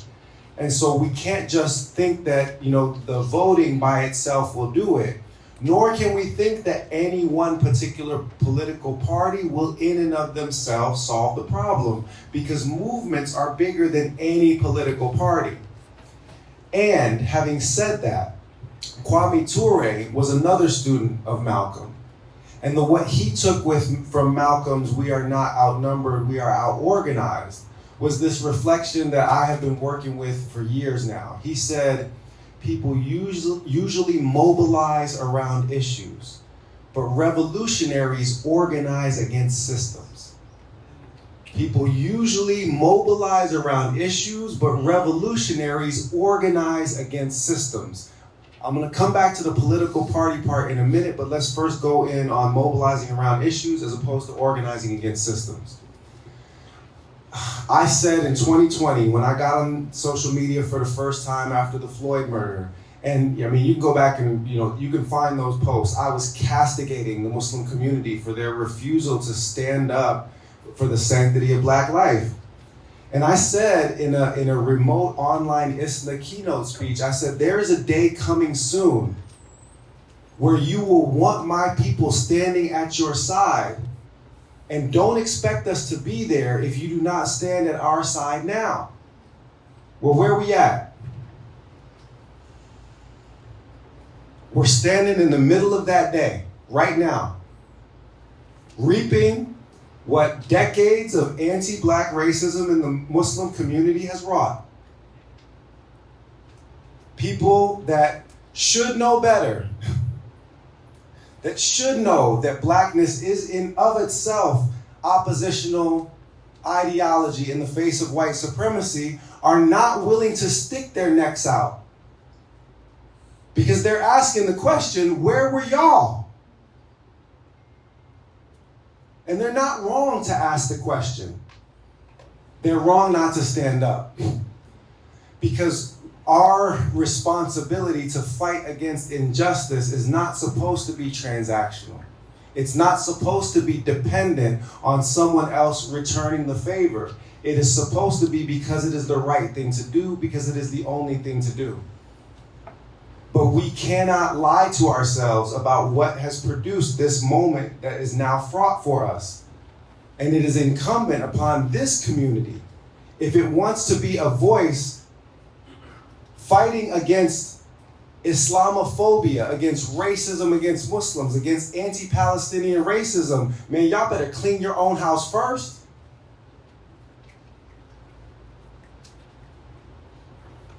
Y'all better clean your own house first. Because every last one of you knows that as soon as it comes to talking about money, marriage, or the mosque board, black folks ain't involved. Can I get a witness from the congregation? Amen. And as long as that's the case, as long as you are harboring and fostering anti-black racism in your communities, as long as you are silent in the face of it, unwilling to tell your relatives to stop saying Abed in reference to a black person, I don't want to hear from y'all about Palestinian liberation. You a hypocrite. A whole ass hypocrite. Yeah, I said that word, yes. So the first thing to say is that this is a moment that requires us taking action. We have to act now, not just out there, but in here. In here. First and foremost. Now, back to Kwame Ture. Kwame Ture said that most people mobilize around issues, whereas revolutionaries organize against systems. Well, some of us, and I know, by the way, I know many people in this room marched in 2020. I know. And I know that many of y'all stood up. And I know many of y'all did still avoid those conversations with your aunts and uncles, but at least you stood up. And I'm giving you full credit for that, okay? But the thing is that instead of organizing against the system, we mobilized around the issue. So then the moment does not become a movement. And what happens, even with Team Blue in power, police have murdered civilians in greater numbers every single year since. More people killed by police in every single year since 2020. We put people in power that said that they were our friends, have been pretending like they were our friends for 60 years. Malcolm said it. Malcolm said, he said up to the black community, he said, you put them first and they put you last. He's talking about black people, the Democrats. He said, you put them first and they put you last. And that makes you a chump. It makes you a political chump. He said any voting bloc that has the capability of swinging an election and they do so without getting anything in return, you're a chump. So y'all are now learning in the Muslim community what Malcolm was teaching the black community in the 1960s. Is y'all been played like chumps. This community has been holding fundraisers to build big, beautiful suburban mosques and playing model minority, playing nice with white supremacists. What has it gotten you? They kill you with impunity and then tell you that you have to vote for them. They taking you for worse than a chump. They don't see you as human at all. They slaughter you like animals and then they muzzle you like animals. They don't even let you speak. Because we have not organized against systems, we've mobilized around issues, and I hate to break it to you, But this genocide in Gaza is going to go exactly the same way that the Floyd uprising goes, unless we take political organizing activity. Because I'm going to tell you what's going to happen. At some point, somehow, don't know how, don't know when, ceasefire and or arms embargo is going to happen. Okay? But the Zionist entity will still be an apartheid state. And all of the people that have just been voyeurs, essentially, and had their hearts broken by all of this suffering are no longer going to have the thing that triggered them in front of them. And Palestinians are going to go back to being some remote people over there being oppressed. I can't even really remember the details anymore. If we do not make the moment into a movement, if we don't stop mobilizing around an issue, like mobilizing around police brutality and police violence, and then ending up with more police brutality and police violence, mobilizing around Palestinian liberation, really not even Palestinian liberation. Most people are just mobilizing for a ceasefire. So that means we have to organize against systems. As a historian, I can tell you that every single successful modern revolution begins with political party organizing. As I said before, no party is the movement, but political parties help channel resistance, organize it, structure it, facilitate resource allocation. Political parties play a foundational role in successful revolutions. And we need a bloodless revolution in this country. And it is within our grasp. If we would organize, if we would embrace the moment, if we would rise up.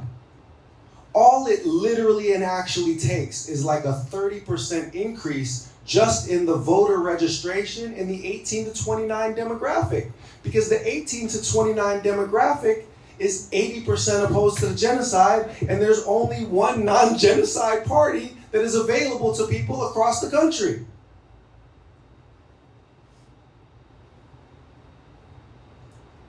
And that's why I want to invite, just to say a few words, my brother and my colleague, Eddie Espinosa, who is running for statewide office right here in the state of Texas.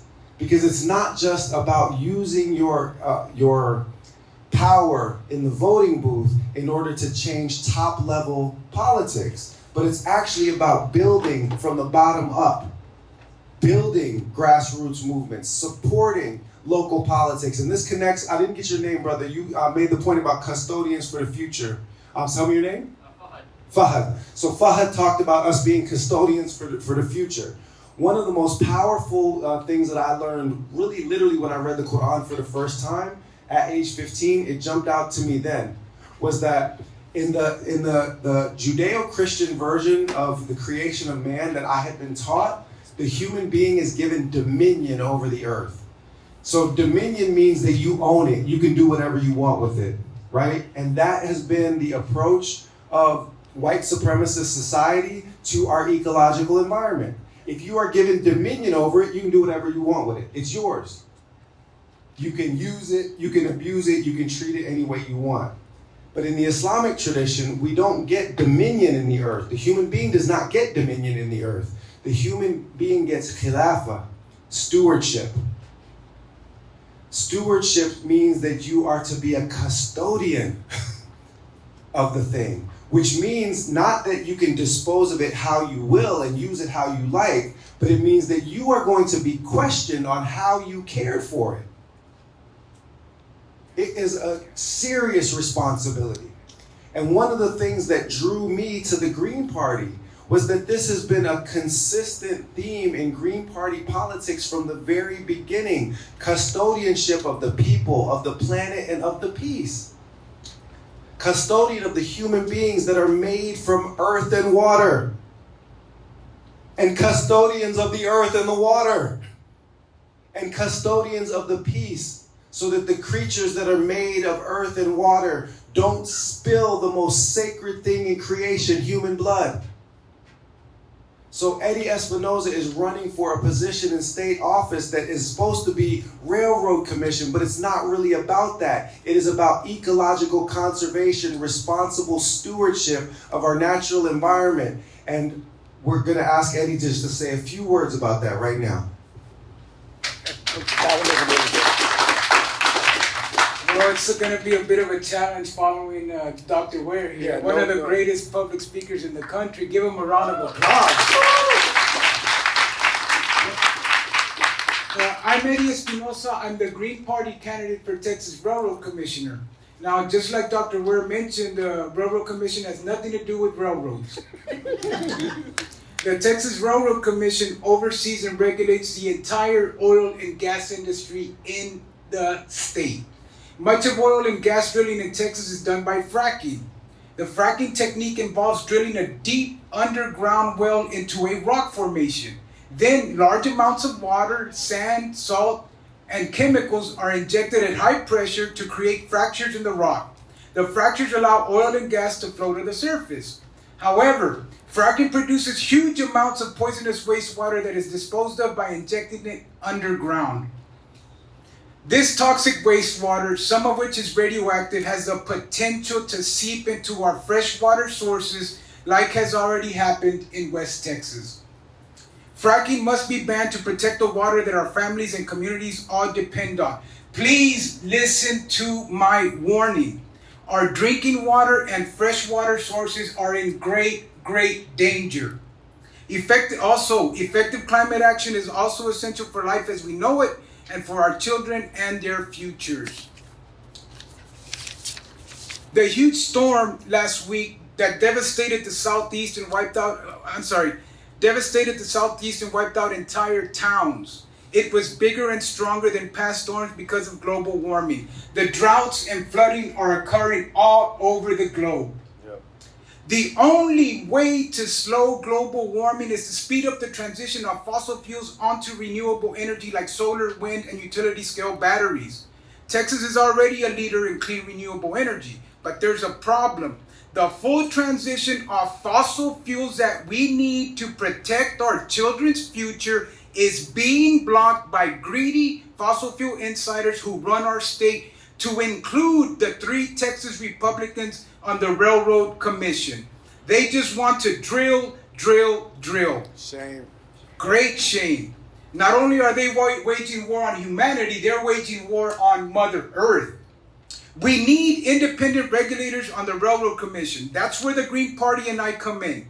I am running with the Green Party because the Green Party doesn't take AIPAC money.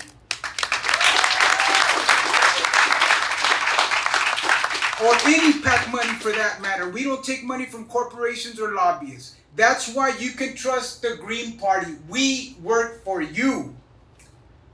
The Green Party represents people, planet, and peace. But that means we need your donations, your support, and more importantly, your vote. So I respectfully ask your vote for the Stein-Ware presidential ticket, and I ask your vote for me, your humble servant, Eddie Espinosa, for Texas Railroad Commission.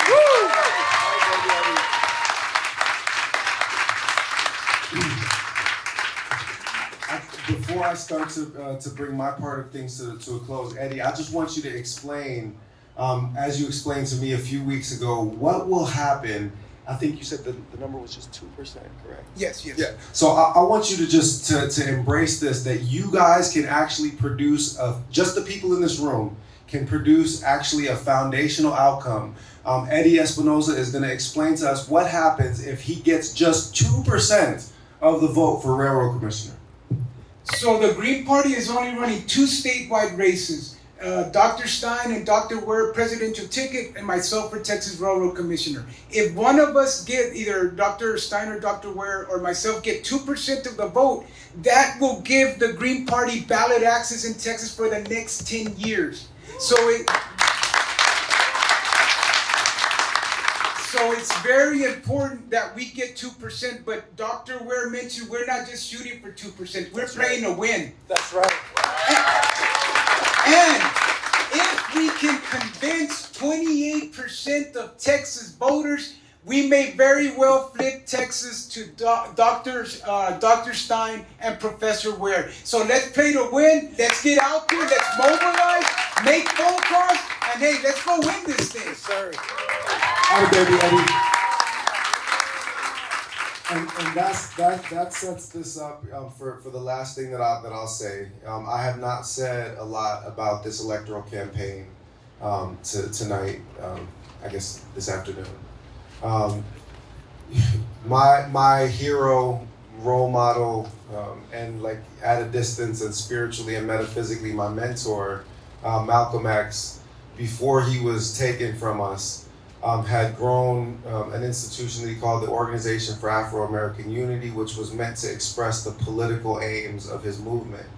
He also had something called Muslim Mosque International, which was designed to nourish the spiritual aims of his movement. So I realized that this opportunity now to come into a position of leadership in this Green Party, which so closely reflects our values and our belief systems as Muslims, as stewards of the natural environment, as stewards of the peace, as stewards of the rights of human beings, that this is my own particular way of trying to walk in Malcolm's footsteps with a political organization. And as Eddie just said, you know, we're not playing for 2%. We're not playing for 5%. I cite those numbers just so that you know that even the smallest imprint on this electoral campaign can have massive consequences, okay? But I was raised in the tradition, not just of Malcolm X, but the tradition of Muhammad Ali, another great, illustrious black Muslim. And when Ali got in the ring as a big underdog to Sonny Liston, he wasn't talking about no 2%. He wasn't talking about 5%. He wasn't talking about 15%. He wasn't playing spoiler. It wasn't a protest vote. He was getting in the ring to knock Sonny Liston out. And I got into this ring to win, not to be playing spoiler. So it is your opportunity now to get yourself organized. The Muslim community specifically is essentially being handed a position of ethical and political leadership at what is now the third largest political party in the United States of America. Reflect on that for a moment. This is an opportunity that literally none of us could have imagined 2 months ago. Dr. Jill Stein came out of retirement to run for president when Cornel West decided he wanted to be independent. Dr. Jill Stein is 73. She was 73 when I started the campaign. She's 74 years old now. I know she doesn't look it. It's impressive, actually. 74 years old. Dr. Jill Stein is not going to be running for president of the United States in 2028. Who do you think is going to be running at the top of the Green Party ticket in 2028? Butch Ware. Yeah, you're looking at him.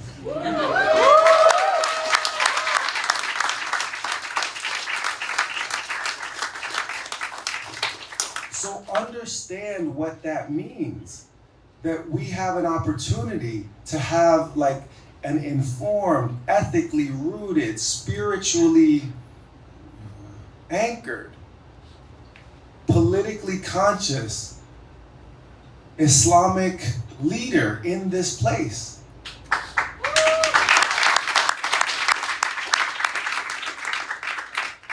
This is y'all's opportunity to shape history, not to be at the whims of it.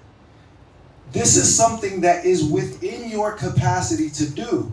And the best way to make sure that Butch Ware becomes the first Muslim president of the United States of America is to make sure that he becomes the first Muslim vice president of the United States of America and get Dr. Jill Stein elected right now. You have that within your capacity. It will only literally take about 34% of the popular vote. Well, we went from polling at 1.5% when I joined the ticket to 5%. If that happens in the same timetable, we can be at 15%. At 15%, they actually have to give us a debate.